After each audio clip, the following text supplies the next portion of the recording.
បើគ្មានអ្វីប្រែប្រួលទេម៉ោង12ថ្ងៃត្រង់ស្អែកកម្ពុជានឹងទទួលស្វាគមន៍វីរៈកងទ័ពទាំង18នាក់ដែលថៃប្រគល់មកវិញនេះបើតាមសម្ដីរបស់ឧបនាយករដ្ឋមន្ត្រីប្រាក់សុខុនភ្នំពេញឧបនាយករដ្ឋមន្ត្រីប្រាក់សុខុនរដ្ឋមន្ត្រីក្រសួងការបរទេសនិងសហប្រតិបត្តិការអន្តរជាតិតាមរយៈសន្និសីទសារព័ត៌មាននៅថ្ងៃទី29ខែធ្នូឆ្នាំ2025នេះបានឲ្យដឹងថាបើមិនមានអ្វីប្រែប្រួលនោះទេ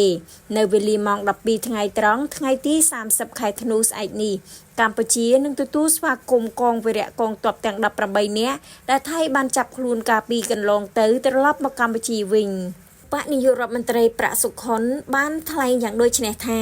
យើងក៏ត្រៀមលក្ខណៈហើយសង្ឃឹមថានឹងមិនមានបញ្ហាអ្វីកើតឡើងពីពេលនេះទៅដល់ម៉ោង12ថ្ងៃត្រង់ថ្ងៃស្អែកនៅថ្ងៃទី30ខែធ្នូឆ្នាំ2025នឹងបានទទួលស្វាគមន៍ទីហ៊ានយើងទាំង18នាក់ដើម្បីគាត់វិលត្រឡប់មកប្រទេសសម្បែងជួបជុំគ្រួសារប្រពន្ធកូនឪពុកម្ដាយរបស់គាត់វិញដោយសុវត្ថិភាព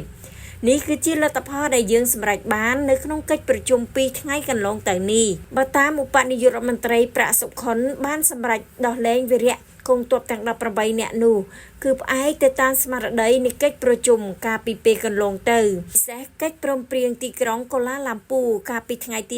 26ខែតុលាឆ្នាំ2025ក្រោយរយៈពេល72ម៉ោងដែលបទឈប់បាញ់បានចូលជាធរមានកាលពីថ្ងៃទី27ខែធ្នូឆ្នាំ2025លោកបានបញ្ជាក់ថាពាក់ព័ន្ធការដោះលែងនេះភាគីថៃក៏បានជួនដំណឹងរួចរាល់ទៅហើយទៅដល់គណៈកម្មាធិការកាកបាទក្រហមអន្តរជាតិដែលនឹងជួយសម្របសម្រួលលើការងារនោះ